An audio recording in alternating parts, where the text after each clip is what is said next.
There's a moment every restaurant owner knows, and that's when the supplier puts their prices up. Or you have a slow month. Or you look at the numbers at midnight and nothing's adding up.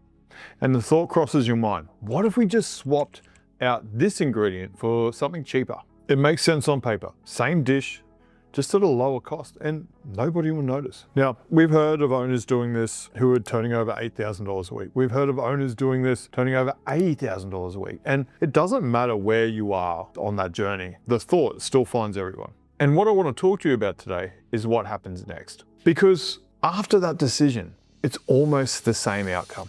And it's not what you think. Section 1, the decision that feels like logic. Let's be honest about why this happens. Hospitality margins are brutal, and you're the one that knows this better than anyone.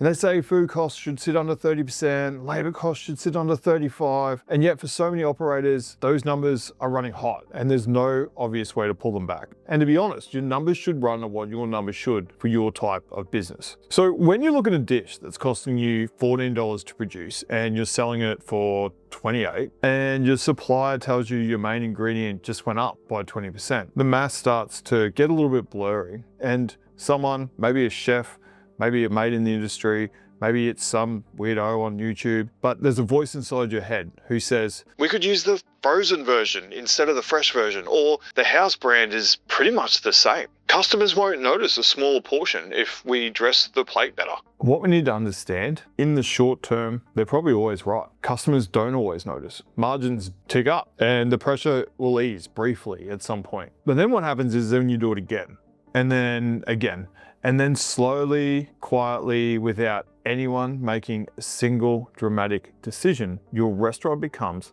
a totally different restaurant. Not the one you opened, not the one the regulars fell in love with, not the one your best staff member chose to work at in the beginning. Now, there's a story about a private equity company that bought a lolly factory or a candy factory in the US. And the private equity guys came in, they're like, well, to make this more profitable, let's start changing the ingredients. And they changed one ingredient, then they did a case study and no one saw it. No one knew any different. So they're like, yep, and they changed another one. And then they changed another one. And then all of a sudden, over time, the quality of their product got less and less and less, and the taste changed. Now, because it just changed slowly, people all of a sudden just started buying and their sales started declining more and more and more. And it wasn't because they changed one ingredient, it's because they changed all the ingredients over a period of time. So the total quality of the product changed. All because they elected for cheaper ingredients. And here's where it gets really expensive. Section 2, what it does to your customers. What we need to understand is our customers have a memory, and this is exactly what happened to Candy Shores. They might not know the name of the supplier you switch from. They won't come and say, hey, I noticed the salmon is now farmed rather than wild, but they'll feel something. And it'll be a vague sense that it's not quite as good as it used to. And it might not even be conscious. What will happen, it'll be subconscious first. They'll just be like, that was different. The dish that was their favorite is still on the menu and it's still the same price, but something's off and they can't name it. They just know, and they don't complain. Because what have they got to complain about? They actually don't understand what they're complaining about. They just stop coming back as often. And this is the thing about hospitality that's different from almost every other industry. Your product is sensory. It's emotional. People don't just eat your food. They feel something when they eat it. And when you chip away at the quality, you chip away at that feeling. And I believe that's what makes hospitality one of the hardest industries in the world to make money in. The table that used to come in every Friday night is now every other Friday night, or maybe once a month, or they go and try the new place down the road. And then they're there, the new place down the road, because we feel like they just want to try something different. And they're not lying. They do want something new. What they actually want is the feeling your restaurant used to give them. And they're hoping to find it somewhere else because all of a sudden they've stopped finding it in your food because something's changed. And when you start looking at the loyalty maths that no one talks about, it all starts stacking up. So if you're a regular customer who visits twice a week at an average of $60 average customer spend, that's $6,000 a year. Now, that's not a marketing metric. As a real human who chose you consistently over every other option available. When you lose that customer, it's not dramatic. They don't leave a terrible review. They don't storm out. It's just quiet. And you don't notice for a week, or you might not even notice for 6 months. But when the numbers start stacking up and you can't figure out why, and then It's the cost of winning them back is much higher than the cost of keeping them in the first place. Now, that's just one customer. Now, just think if that happens to 10 customers out of the thousands that you serve every week. Those 10 customers, $6,000 a year, that now becomes $60,000. Imagine if that happens to 100 customers, that $60,000 goes to $600,000 really, really quickly. It's not just about changing ingredients. This is more. And quality isn't a cost. It's actually a retention strategy. The best ones just don't look at it that way. Here's the part that nobody else is talking about. Your team knows. Your head chef knows that the salmon changed. Your senior front of house knows that in the dessert, it isn't as good as what it used to be. Your best staff, the ones who care, the ones who chose to work in hospitality because they actually love food and they love people, they notice immediately. And they don't say anything either because you're the boss. You know what you're doing. You're the leader, but something still changes. So when you cut the quality, you send a message to your team about what kind of business you're running. You're telling them we're not the place I said we were. We're not committed to being great. We're committed to surviving. The whole energy in the business shifts. And the talented people, the people you most want to keep, don't like staying in survival mode. They start looking, not dramatically, they start looking, not aggressively. They don't storm out.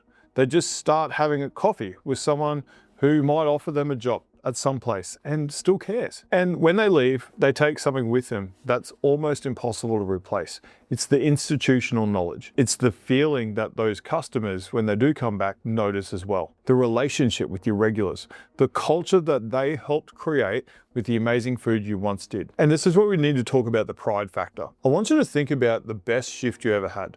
The service that felt like everything was clicking. We've all been there, we know it. The night where your food was beautiful, the team was on fire, the room was electric, your customers were happy, and you know what? There was cash in the till. But what I want you to understand and what I want you to think about is what actually made that possible. Part of that was the team, but part of it was the team that had something to be proud of when it comes to your venue, your restaurant, your cafe, your bar. They were serving the food worth serving. They were representing the product worth representing. Now, you can't manufacture that pride with a pep talk. It comes from a standard that you set. And when that standard drops, even slightly, the pride follows it down. And a team without pride is a team that is going through the motions. You hired people that cared. Don't build them a business they have to apologize for. What it does to you. This is a part I really want you to sit with, because what cutting quality does to your customers and your team is measurable. You can't see it in retention, you see it in staff turnover, and you also see it in your numbers long term. But what it does to you is harder to see. This is the part that does the most amount of damage. It changes your identity. You didn't open this restaurant to be average. You opened it because you had a standard. You had a vision of what experience actually is. A belief that what you were doing was worth doing. Every time you compromise on that standard, even small ways, you create a gap between who you are and who you're operating as. And that gap is exhausting to live in. I work with owners who describe it as a low-level guilt that never quite goes away. They know the beef they're using isn't the beef that they used to use. They know the coffee supply they switch to saves them $200 a month, but it isn't as good. They know it. And that knowledge shows up in subtle ways. A reluctance to be in the room when customers are eating, avoiding feedback, not pushing for the Google review because they're not sure they'd want them to say what they're actually thinking. So when you stop being proud of your product, you stop fighting for it, and the business feels that, the team feel that, the community feel that. And it's what I like to call the identity spiral. Here's how it works. It works the same way whether or not you're doing $5,000 a week or $50,000 a week. The pressure hits and your quality gets trimmed. And then your product suffers slightly. Your sales decrease and the pressure increases. And then it gets trimmed again. And then it becomes not just about cutting costs. And all you've done is managed to build a ceiling because you can't grow a business past the standard it operates at. So if your standard is average, your growth will plateau at average. If your standard is exceptional, your growth has somewhere to go. So this is why the most successful operators in the world are the most obsessive about their product. So I want you to think about the business you respect the most, the ones built to last. Steve Jobs refused to ship a product that he wasn't proud of. It didn't matter if it was late. It didn't matter if the cost had blown out. The standard was non-negotiable. Richard Branson talks about never putting his name on something he can't stand behind. Kris Jenner built an empire by understanding that the product, the brand, the image, and the quality of what she was putting out had to be immaculate, every single detail. You might be thinking, now, those people are billionaires. It's not real world. But here's what I've seen inside hundreds of hospitality businesses. The owners who break through to the next level, from 8,000 to 15,000 to 20,000 to 40,000, from one location to 5, they all have one thing in common. They refuse to let the standards slip when the pressure is the highest. Not because they can easily afford to, sometimes they can't, but because they understand that the standard is the business. And once you compromise it, you're not just cutting a cost, you're refining what the business is, the alternative to cutting quality. So if cutting quality isn't the answer when margins are tight, what is? This is what we work through with owners who are under that pressure moment. Number one, we want to find where we're losing profit, and you need to cut the source before you touch a single ingredient. Audit your food cost so we know where it's actually going. Now, most of the time, the problem isn't the quality of what you're buying, it's how it's being used. Next, we want to look at wastage, overportioning, a prep process that isn't tight enough. Maybe it's a menu item that looks profitable, that just hasn't been costed properly. So we've seen owners switch to inferior ingredients to save $300 a week when they had $900 a week walking out the back door in wastage. So we want to start fixing the wastage first and then keep the ingredients that we're already currently using if that's your standard. Now, the next thing, engineer the menu, not the quality. Menu engineering is one of the most powerful tools in hospitality, and almost nobody uses it properly. The question isn't how do you make the dish cheaper? It's what dishes are actually earning their place on this menu. A menu item that's expensive to produce but sells consistently might be more profitable than a cheap item nobody orders. And a dish that customers rave about but barely order might be costing you more in complexity than what it's even worth. So we want to redesign the menu. We want to reprice it strategically. We want to remove the things that don't pull their weight, but protect the quality of the things that do. Number three, we want to tell the story of the produce. Now, here's something counterintuitive. When your costs go up, you have two choices. You can absorb it or you can pass it on. Most owners absorb it because they're afraid of raising prices. They tell themselves a story that the customers won't pay for it, and they think they're going to get pushback. But customers who choose you for your quality, they already know the real cost. They already know real things cost more than the cheaper versions. So they choose you precisely because of that. They choose you because you care. So tell them, put it on the menu, train your staff to talk about it, where the produce comes from, make the quality visible. A $3 price increase on a dish you've explained properly is something most customers will expect without even blinking. So a silent downgrade in quality, they can feel, but they can't name it. And that's what loses them. Next, we want to protect the non-negotiables. So every great operator we've worked with can tell you exactly which parts of their products are non-negotiable. The coffee, the bread, the protein, whatever is central to the identity of what they do. Everything else can be reviewed, optimized, changed out. But the things that make people fall in love with you in the first place, those are the things that need to be protected, and you need to write them down.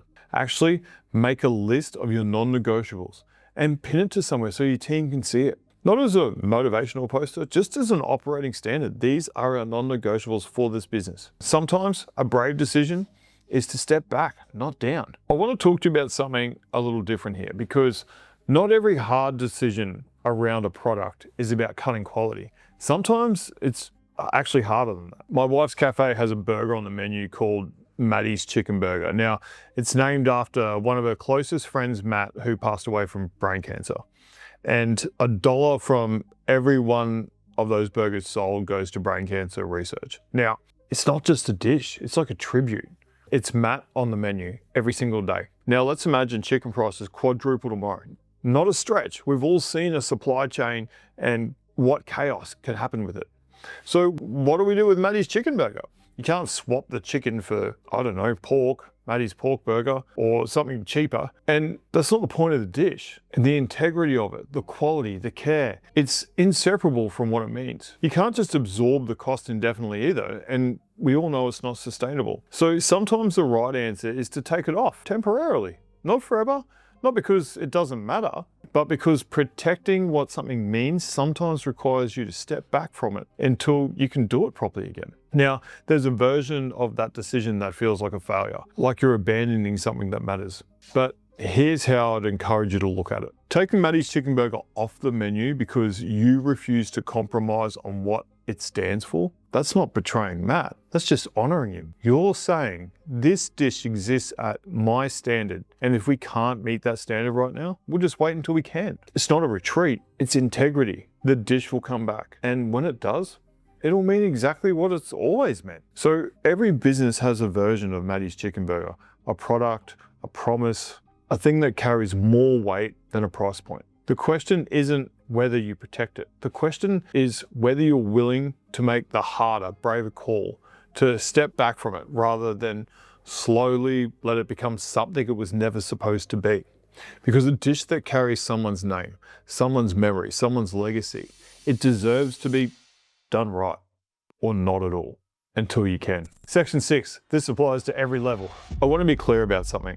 This isn't a $20,000 a week problem or a $5,000 a week problem. It's just a pressure problem, and pressure finds you at every single level. So when you're just starting out, the temptation to cut is about survival. You're trying to make rent. Every dollar saved feels like a dollar earned. And when you're in the middle, like $15,000 to $20,000 a week, the temptation is about relief. The margins feel tight, the team's growing, and cutting quality feels kind of reasonable and a reasonable trade-off for just a little bit more breathing room. And when you're at the top, multi-site, serious turnover, the temptation's about efficiency. Business is complex, costs are massive, and there's always someone on your team with a spreadsheet showing you what you would save if we just changed this. And that pressure changes shape, but the trap remains the same.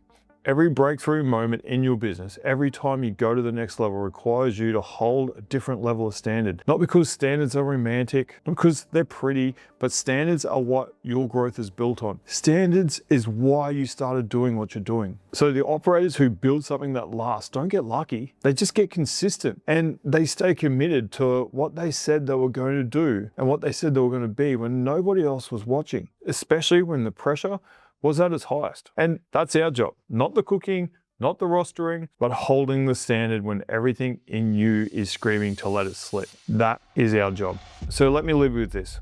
Think about the dish, all the ingredient, all the experience that you're most proud of. The thing, when it's right, makes you feel like this is exactly what you were supposed to be doing. Is it still on your menu, and is it as good as what it was? Are you still proud of it as if you were when you first put it in front of your first customer on your first night? If yes, protect it, whatever pressure comes. If no, ask yourself honestly, when did it change? Because that moment is usually when your standards started to relax. And it's also where the recovery begins. So you've built something worth being proud of. Don't let a supplier price increase or a slow month quietly take that away from you. We all know that your standards created your business, and small compromises over time create big consequences. So I want you to ask yourself, is a small margin worth risking everything? Now, if you got to this point in this video and you're still watching right now, and you've got a restaurant, cafe, bar, and you're turning over above $17,000 a week, and you are ready to drive more profit, or you want to look at another location, we invite you to click the link below and book a call with one of my coaching team, and let's have a chat about where you are, where you want to go, what's standing in between, and let's talk about potentially working with each other. See you in the next video.